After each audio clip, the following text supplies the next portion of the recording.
For the clarity of this story, I must mention that I grew up in a family obsessed with folklore, the kind that isn't found in children's books. I know that there are some traditions in life that I'll never understand, but I still look back on those childhood stories wondering what could have happened and what I should have done differently.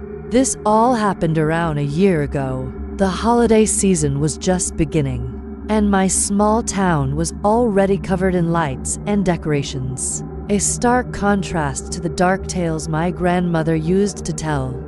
I live in a small, isolated town in the mountains of northern Italy, the kind of place where old traditions die hard and the winters are long and unforgiving. It's a quiet area where everyone knows the whispered histories of their neighbors, which I honestly kind of prefer as it makes the air thick with untold stories. Around winter, I like to reread my grandmother's old journals, filled with her spidery script detailing the true nature of our most beloved holiday figures. She wrote that we get things wrong about Santa. We ask why he only comes once a year, and the answer isn't about toy production or elven logistics. It's because for the other 364 days, he's being watched. My grandmother believed in ancient entities, far older and more powerful than the festive saint, who grant him a single night of passage into our world. This annual visit is a carefully negotiated parole, a brief release from a timeless prison. His every move is monitored by unseen wardens, who ensure he adheres to the strict rules of his visit. If he were to step out of line, to linger too long, or deviate from his path, his one night of freedom would be his last. The rest of the year is spent in silent observation, a cosmic surveillance to keep his immense, and not entirely benevolent, power in check. He doesn't spend his time supervising elves. He spends it waiting, biding his time under the gaze of his cosmic jailers, and his famous red suit. That wasn't always a suit. It was a warning. In the earliest versions of the story, the ones scratched into the pages of her journal, the red wasn't fabric but a stain. It was the color of a blood pact, a permanent mark of a promise he made to those ancient entities. The crimson hue served as a visible reminder to all, both in our world and beyond, of the price of his annual journey. It was a symbol of the immense sacrifice required to bridge the gap between his realm and ours.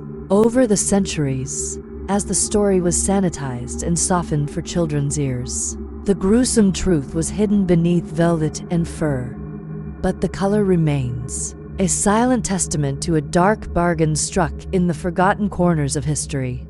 The cheerful red we see is just a comfortable lie, a festive costume draped over a grim and bloody contract. This leads to the list, the one he famously checks twice. We've been told a comforting falsehood about its purpose. The first list, the one filled with the names of children, is exactly what we think it is, a registry of the naughty and nice, determining who gets gifts and who gets coal.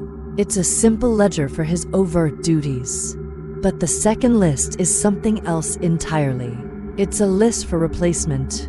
My grandmother wrote that every year, a certain number of souls are required to maintain the balance, to pay the toll for his passage.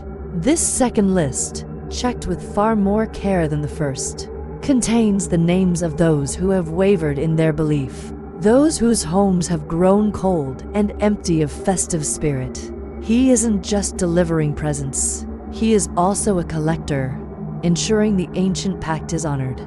He checks it twice, not to avoid mistakes, but to confirm his selections, to be certain of the dues that must be paid. This is also why Santa never knocks. He doesn't need to. He only enters the houses that have already invited him in. Long ago, my grandmother's theory was that centuries ago, our ancestors, desperate for a protector against the deep, dark winter, made a collective invitation. They called out for a spirit of warmth and light, and something answered. That initial, primal invitation echoes through generations. a standing welcome passed down through bloodlines. It's a spiritual key, granting him access not just to our chimneys, but to the very foundation of our homes. He doesn't force his way in. He simply walks through a door that was opened for him ages ago and has never been closed. Our modern traditions of leaving out cookies and milk are but faint, unknowing echoes of that original, desperate plea. And if you've ever been tempted to shout, "I don't believe in Santa" out loud, you should reconsider.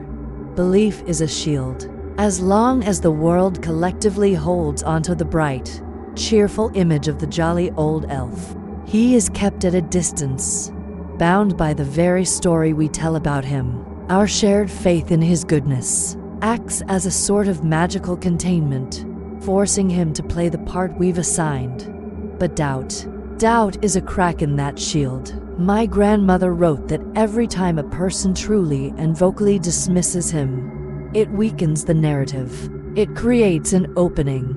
Doubt brings him closer, not as the gift giver, but as the entity he truly is, the one from the older, darker stories. As usual, I put her journal down as the first snowflakes began to fall outside my window.